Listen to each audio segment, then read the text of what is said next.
বাংলাদেশের গণমাধ্যম ক্ষেত্রটি বেশ সমৃদ্ধ এবং বহুমুখী।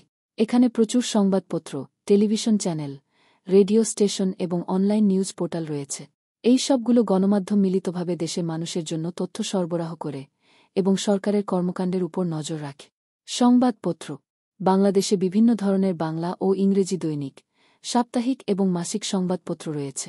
উল্লেখযোগ্য দৈনিক পত্রিকাগুলির মধ্যে রয়েছে দৈনিক প্রথম আলো, এটি দেশের অন্যতম প্রধান বাংলা দৈনিক। দৈনিক ইত্তেফাক, বাংলাদেশের প্রাচীনতম এবং প্রভাবশালী বাংলা দৈনিক পত্রিকা।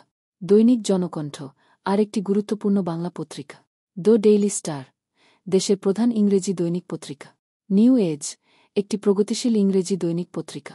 টেলিভিশন, বাংলাদেশে অনেকগুলো টেলিভিশন চ্যানেল রয়েছে। উল্লেখযোগ্য কয়েকটি: বাংলাদেশ টেলিভিশন .ভ, এটি সরকারি মালিকানাধীন এবং দেশের প্রথম টেলিভিশন চ্যানেল। চ্যানেল আই, এটি একটি জনপ্রিয় বেসরকারি চ্যানেল যা নিউজ ও বিনোদন প্রোগ্রাম প্রচার করে।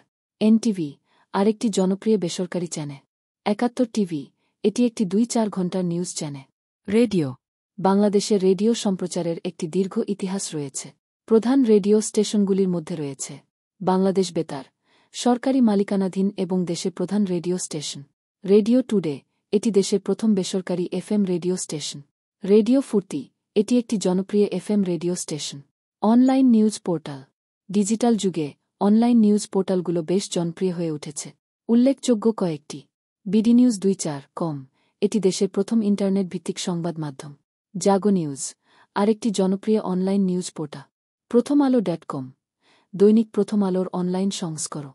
সামাজিক মাধ্যম, সামাজিক মাধ্যমগুলিও বাংলাদেশের গণমাধ্যমে একটি গুরুত্বপূর্ণ ভূমিকা পালন করছে। ফেসবুক, টুইটার, ইউটিউব ইত্যাদি প্ল্যাটফর্মে অনেক সংবাদ মাধ্যম ও ব্যক্তি সংবাদ ও মতামত শেয়ার করে থাকে। বাংলাদেশের গণমাধ্যম ক্ষেত্রটি একটি মুক্ত এবং স্বতঃস্ফূর্ত পরিবেশে কাজ করছে, তবে মাঝে মাঝে তা সরকারি নিয়ন্ত্রণ ও চাপের মুখে পড়ে। তবুও এটি দেশের গণতন্ত্র ও সমাজের উন্নয়নে একটি গুরুত্বপূর্ণ ভূমিকা পালন করছে।